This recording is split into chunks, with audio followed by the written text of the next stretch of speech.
Hey, you beautiful soul, hope you're doing fabulous today. We are off to Vatican City, visiting the Vatican Museum, the Sistine Chapel, and St. Peter's Basilica. But first, let's grab some breakfast.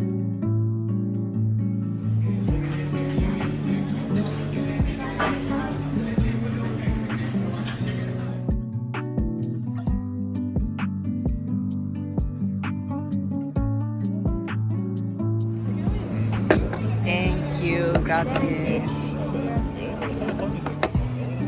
After eating, we walked a little to find a taxi because there's no regular Uber in Rome, and I didn't want to take a bus. Before heading to Vatican City, please buy your tickets in advance for places that you want to visit because the lines are really long, especially during tourist season. I got mine directly from Vatican Museum website, and our tickets included lunch. At the time, I didn't have any other options available. All were sold out, so I had to buy those tickets. But I would say that was the smartest move.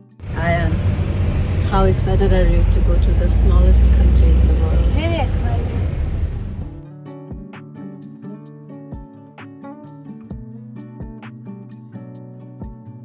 Are we able to go to Vatican City? Yes, you just cross this wall, like you step in and that's Vatican City.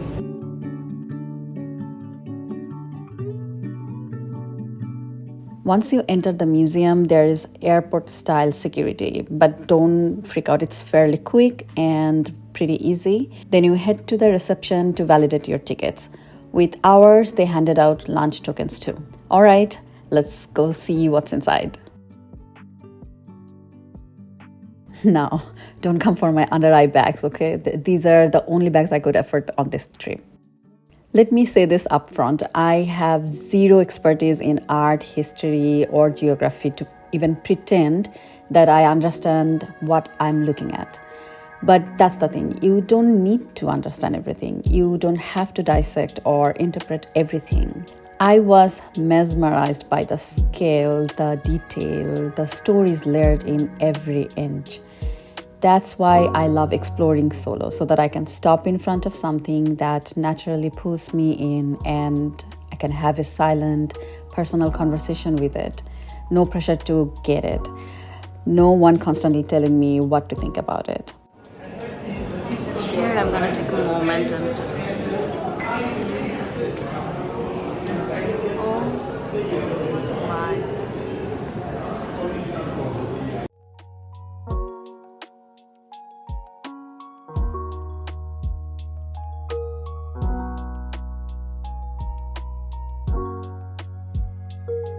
What are the old names? Old names? Yeah. Over there, around there, there's Kurdistan. What is this now? This is like really Western Iran, and Anatolia is Turkey, and then Urartu is between Armenia and Turkey.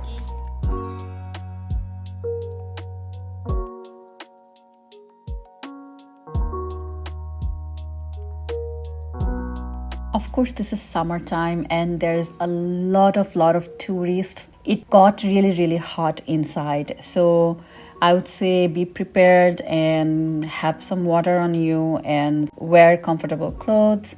Through the Vatican Museum, you go to the Sistine Chapel and it's a very restricted area. You cannot take any photographs, but I kind of took videos.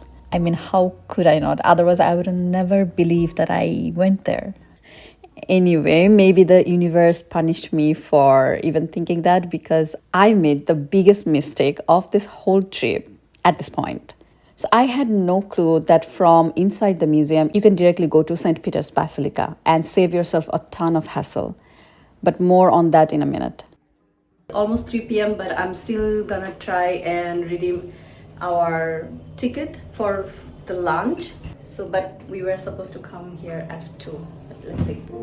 I thought lunch at the Vatican Museum would be something fancy, but it was actually very underwhelming and like a basic cafeteria experience with a few options to choose from. But honestly, it was lifesaver. After all that walking and staring at ceilings, I needed food. I would say this is better than Air Canada. So you get like one first course and then your second course and yogurt. You get a drink of choice, but I think they gave us water. That's fine. I didn't ask for anything else. So this is one meal. Signora, that means madam.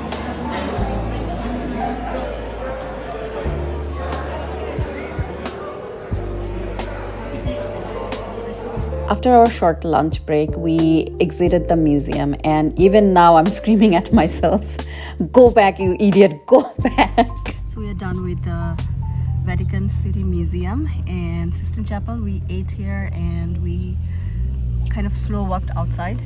So now I want to go to St. Peter's Basilica. You could go inside and go through Sistine Chapel or around it. I'm not sure, but I don't want to go in there. There's so many people. So that's why I took a taxi. I could walk there.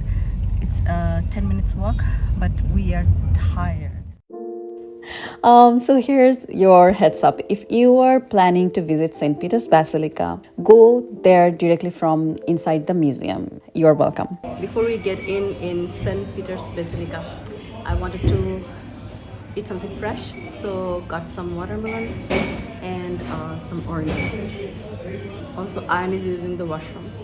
I'm guessing there will be so many people that he will not be able to use the washroom, and in a very tricky moment he will be like, Mom, I have to go to the washroom. Done? And then there's the line. Yes, that line. Avoid it at all costs. Skip the line tickets, enter through the museum, or be visibly pregnant or praying. So one of the security people, a very kind person, told me those were the only options to skip the line. Let's just say I may or may not have chosen one of those. Don't worry, karma served me like instant ramen.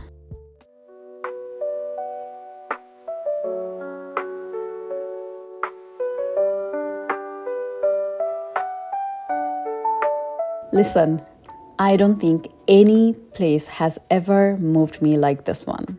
Never. Well, I haven't seen the entire world, but whatever I saw or experienced in my entire life, this was the moment when I was literally moved. Of course, my brain was analyzing the whole thing. Like, everything is huge to make us feel small, tiny.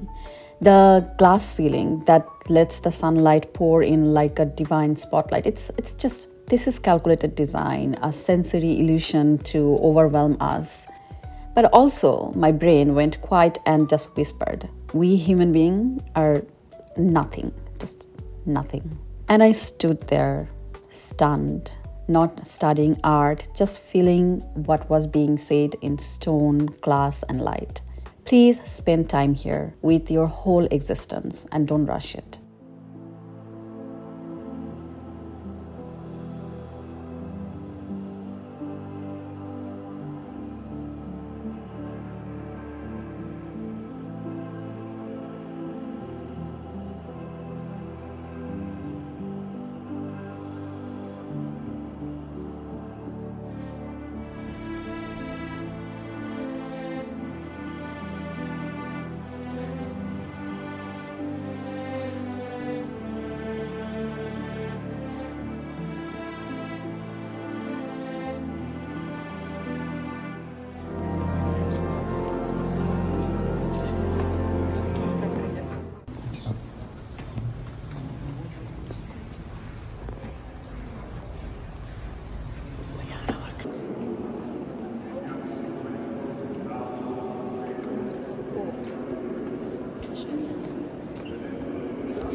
Now, let's talk about the worst experience of my life. Second only to the time I almost drowned and had to be pulled out by my uncle, but that's a story for another day. So I got one ticket. I offered him 20 euro and he handed me 10 euro and one ticket because Ion goes free. Aha. Ticket for the elevator to the dome. So we're lining up here. We are going to the dome. Yeah. No, I don't want. Even watching this is painful for me, but let me get through it. Okay, so here's the deal. The dome of St. Peter's Basilica is 136 meters, which is 446 feet tall. It's one of the tallest domes in the world. You can climb it, or at least try. You have two options. Take the elevator, which only goes halfway to the base of the dome. That still leaves you with 320 stairs to climb.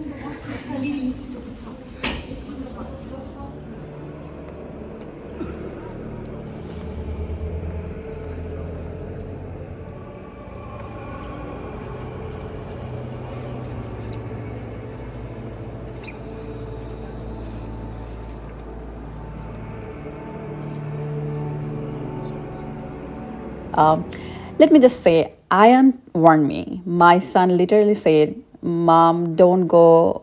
You cannot do it." And I was like, it's just stairs. Well, yeah, Zakia, next time listen to your son because he knows more than you know about math, geography, and common sense. Now, let me tell you what makes it extra spicy. The walls start carving. Yes, literally carving as you go up. So I didn't know where I was going, and I should have known better. It's such a narrow passage, and you take the elevator up to level 1. You still have to climb up. I don't know how many stairs, and it's like first it goes spiral and then straight and narrow.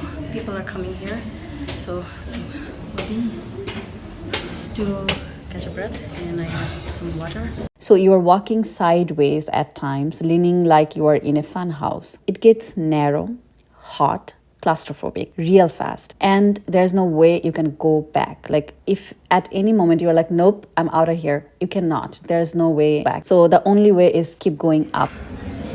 It does not matter how fit you are. Brutal, brutal.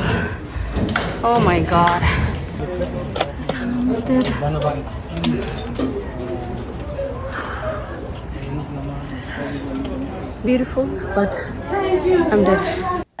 Like I was so flustered. Like I was almost dead, so it didn't even matter. Like I could Google the image, like why? Do I regret it? Yes. Would I ever do it again? Absolutely not. The best thing in the dome I saw is this. So that was our day at Vatican City. Would I do it again? Parts of it, yes. Of course, I want to go back to the museum. The dome, never. Even if Michelangelo himself comes down and begs me. But honestly, this is so weird. Like I always felt a soul-tugging essence for Italy. I don't know why. So I need to go back someday. Thanks for spending the day with us. I hope you felt a little bit of what I felt. And if not, hey, at least now you know where not to climb. Catch you on the next one. With love and memory of Sore Legs. Bye.